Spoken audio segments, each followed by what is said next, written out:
Halo, assalamualaikum warahmatullahi wabarakatuh. Selamat berjumpa dengan channel All Size. Senang sekali bisa berjumpa dengan Anda di kesempatan kali ini. Ya teman-teman, hari ini saya akan mereaction sebuah video dari Indonesia Elite Group ya, dengan judul Indonesia terus-menerus hegemoni negara-negara di kawasan. Jadi di sini bahwa Indonesia saat ini terus mengekspansi atau terus memperlihatkan kejayaan di kawasan Asia Tenggara. Ya, saya harapkan jangan lupa ya support channel Indonesia Elite Group, dan jangan lupa juga support channel saya All Size. Semoga kehadiran channel saya All Size ini bisa sama-sama kita menambah wawasan, rasa nasionalisme dan patriotisme kepada negara kita Indonesia. Jadi mungkin teman-teman banyak yang tidak mengetahui bahwa Indonesia sekarang ini sangat berjaya di kawasan Asia Tenggara. Oke, langsung aja kita simak video reaction berikutnya. Bagi kalian yang mengklik video ini, terutama dari negara Malaysia dan Singapura, jangan salah paham dulu. Kenapa yang menjadi perbandingan adalah Malaysia dan Singapura? Jawabannya sederhana dan simpel, karena Malaysia dan Singapura lah negara yang lebih dulu maju dan relevan untuk menjadi target perbandingan, dan tentunya karena negara kita bertetangga dekat. Perlu digarisbawahi, di sini kami tidak mengharapkan keterpurukan bagi negara tetangga. Sudah sewajarnya jika kami mengejar ketertinggalan dan ingin lebih maju. Dewasa ini kita sudah melihat kemajuan Indonesia yang begitu pesat. Jelas ini menjadi sesuatu yang harus ditanggapi dengan bijak oleh negara-negara tetangga yang lebih dulu maju daripada Indonesia, terutama Malaysia dan Singapura. Karena jika tidak, maka Indonesia akan menjadi ancaman serius bagi mereka. Di mana Indonesia akan terus menggerus hegemoni negara-negara tetangga di kawasan. Kita ambil contoh negara Cina yang memang relevan untuk merepresentasikan situasi saat ini. Di mana pada saat awal berakhirnya Perang Dunia Kedua hingga tahun 90-an, Cina yang dalam kondisi terpuruk kerap menjadi bulian negara-negara tetangganya, terutama Korea Selatan dan Jepang. Jadi di video ini teman-teman ya, sedikit saya gambarkan bahwa kita ini ibaratnya seperti Cina. Cina pada tahun 60-an, 70-an, sampai 80-an ini selalu dibully oleh rakyat Korea dan rakyat Jepang, karena memang industri mereka sangat maju ya.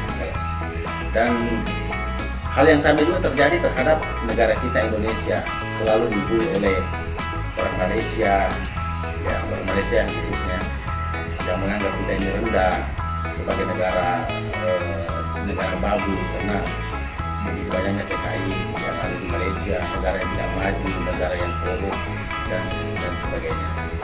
Namun sekarang ini hal itu sudah berbeda, karena kita sekarang yang terdepan di kawasan ASEAN. Namun di era sekarang, siapa yang berani membuli negara Cina? Kembali ke Indonesia, Indonesia yang sekarang mulai menunjukkan taringnya ke kancah internasional terutama di kawasan. Menjadi momok yang bisa membuat negara-negara tetangga meriang panas dingin. Indonesia menunjukkan sikap fighting terhadap siapa saja yang menghalangi langkah-langkah Indonesia dalam menggapai tujuannya memajukan bangsa. Dan sebaliknya, Indonesia merangkul siapa saja yang ingin terus maju bersama. Kekuatan negara Indonesia sudah mulai tersusun di semua lini. Dalam bentuk digital tidak perlu diragukan lagi peran netizen Indonesia dalam berkarya dan membela negerinya. Dalam bentuk pemerintahan, Indonesia sudah memiliki daya saing yang sangat kuat, bahkan sangat berani menentang kebijakan negara-negara Eropa yang merugikan Indonesia. Dalam bentuk militer, rasanya sudah tidak perlu dijelaskan panjang lebar lagi karena Indonesia memiliki postur militer terkuat di kawasan, ditambah lagi Indonesia tergolong negara sultan dalam membuat dan membeli alutsista canggih. Jadi teman-teman ya, untuk militer Indonesia sekarang ini nomor 15 di dunia ya, atau nomor 6 di Asia. Jadi nomor 1 di ASEAN. Jadi itu sedikit gambarannya bahwa negara kita ini cukup disegani di kawasan global ya, bahkan mengalahkan Australia. Dan kalau di Asia hanya di bawah Cina, India, Korea, Jepang, Iran, dan Indonesia. Untuk itu, negara-negara tetangga perlu berhati-hati dalam berpolitik dengan Indonesia. Beberapa dekade belakangan sangat senter bahwa Indonesia mulai melakukan penetrasi terhadap negara-negara di kawasan dalam banyak bidang. Berikut adalah bukti dan alasan singkat mengapa Indonesia bisa melakukannya dan akan terus melakukannya. Yang pertama adalah menerbitkan Undang-Undang Omnibus Law. Dari terbitnya undang-undang ini, Malaysia lah yang paling kebakaran jenggot, karena di saat Malaysia terjepit oleh Thailand dan Vietnam dalam mendatangkan investasi luar, raksasa di belakangnya bangun untuk menawarkan sesuatu yang sulit ditolak oleh para investor. Terbukti dengan banyaknya perusahaan dari Malaysia dan Singapura yang bermigrasi dan yang akan bermigrasi ke Indonesia. Apakah mungkin satu ketika nanti, saudara, bila kita punya pelaburan tak ada mata datang dan di Indonesia menerima pelaburan begitu banyak, maka anak gadis kita pula yang terpaksa bertandang ke negara Indonesia untuk menjadi maid ataupun menjadi bibi. Saudara yang dihormati sekalian, saya kata barangkali tak lama lagi, 10 tahun lagi kami pula akan menghantar pembantu rumah untuk bekerja di Indonesia. Kita boleh ketawa, tapi inilah dia Malaysia, tanah airku. Jadi ini adalah tanggapan dua tokoh Malaysia. Yang terakhir tadi adalah Mat Sabu, mantan Menteri Pertahanan Malaysia ya, setelah lepas dari Najib Razak. Dan mereka memang sangat khawatir karena Malaysia pada saat ini banyak sekali investasi asing yang keluar ya, bahkan Hyundai, Google, dan kemungkinan juga Tesla akan pindah ke Indonesia, sehingga membuat Malaysia ini merasa terancam karena Indonesia mampu menciptakan lapangan kerja di Indonesia. Susulan itu, ribuan rakyat Malaysia kehilangan pekerjaan. Ini hanya berita buruk dari Yandi Motor. Belum lagi kilang-kilang lain berkaitan EV yang kini sedang dibina di Thailand dan Indonesia. Tentu perusahaan-perusahaan ini akan sangat sulit untuk ditarik kembali, mengingat di Indonesia semua tersedia dengan segala potensi yang lebih besar, mulai dari sumber daya manusianya, sumber daya alam bahan baku utamanya, pangsa pasarnya, juga kestabilan politiknya. Jadi Indonesia ini negara yang komplit ya teman-teman ya, karena punya wilayah yang besar, sumber daya alam dan sumber daya manusia saat ini sangat kompetitif sekali, khususnya sumber daya alam yang ada boksit, nikel, yang disebut di Kuali, begitu juga tembaga dan emas yang ada di Freeport, dan ada blok HK minyak ya, sehingga dengan adanya Omnibus Law ini memudahkan semua investasi atau investor untuk berinvestasi di Indonesia. Beda dengan zaman dulu, kita sendiri sebagai warga negara Indonesia kalau kita ingin berinvestasi di Indonesia itu sangat rumit sekali, karena memang kebijakan pemerintahan yang terdahulu, khususnya Orde Baru ini memang membuat peraturan itu, bagaimana peraturan itu menjadi sulit, sehingga karena pada zaman dulu, pada zaman Orde Baru, mental korupsinya itu sangat besar, sehingga dipersulit aturan-aturan itu agar orang kalau ingin cepat harus membayar suap atau menyuap pejabat-pejabat untuk menerbitkan surat. Dan sekarang begitu enaknya di Indonesia, kalau kita pengen ambil duit bank saja ya, uang bank sebagai pengusaha misalnya, ukur itu tanpa jaminan loh. Jadi teman-teman yang ingin berusaha dengan performa usaha yang bagus bisa mengajukan kredit ke bank-bank terdekat tanpa jaminan, kalau hanya 50 juta 3 hari bisa selesai, dan itu yang mengancam Malaysia. Indonesia membutuhkan investor asing guna memperluas lapangan pekerjaan yang ada di Indonesia.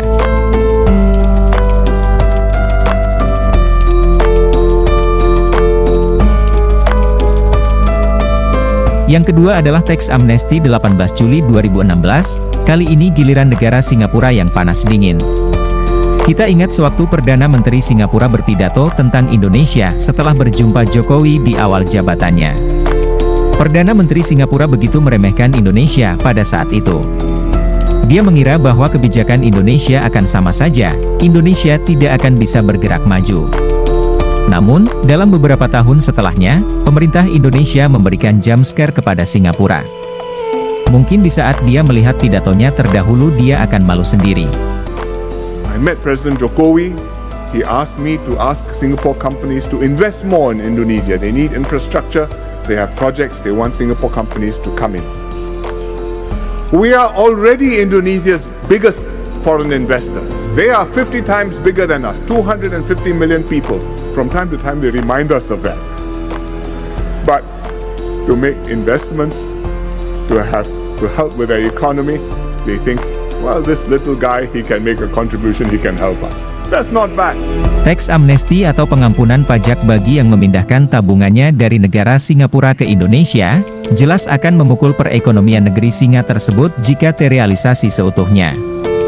Karena jumlah dana warga Indonesia yang dititipkan di Singapura sangatlah besar.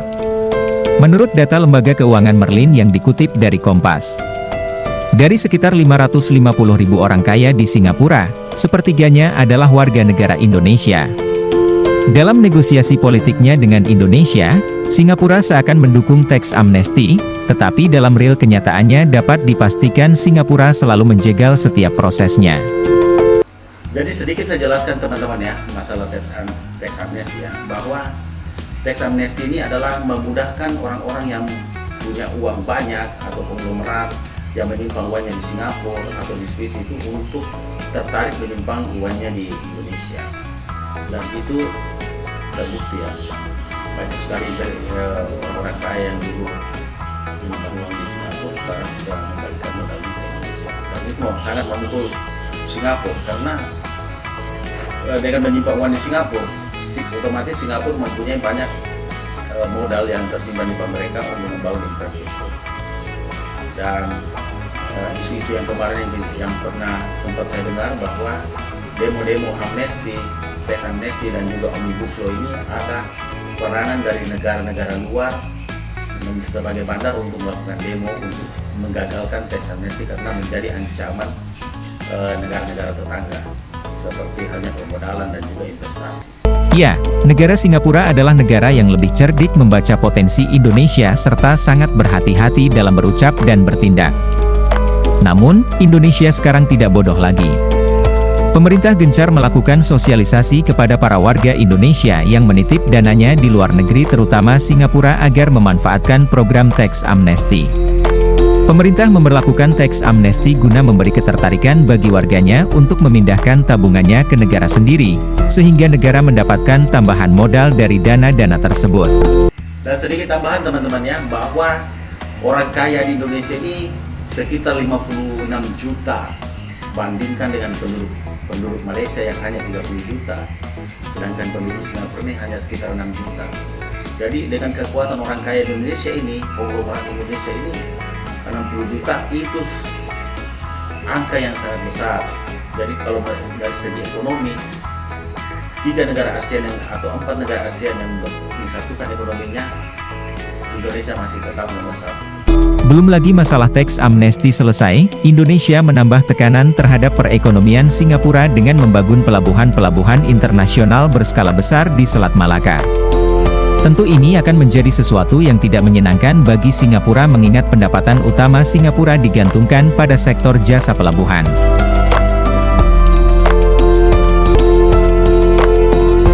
Yang ketiga adalah gaung nama Indonesia yang semakin senter terdengar. Jadi teman-teman ya, setelah menonton video ini, saya menyimpulkan bahwa kemajuan sebuah bangsa tergantung kepada pemimpinnya.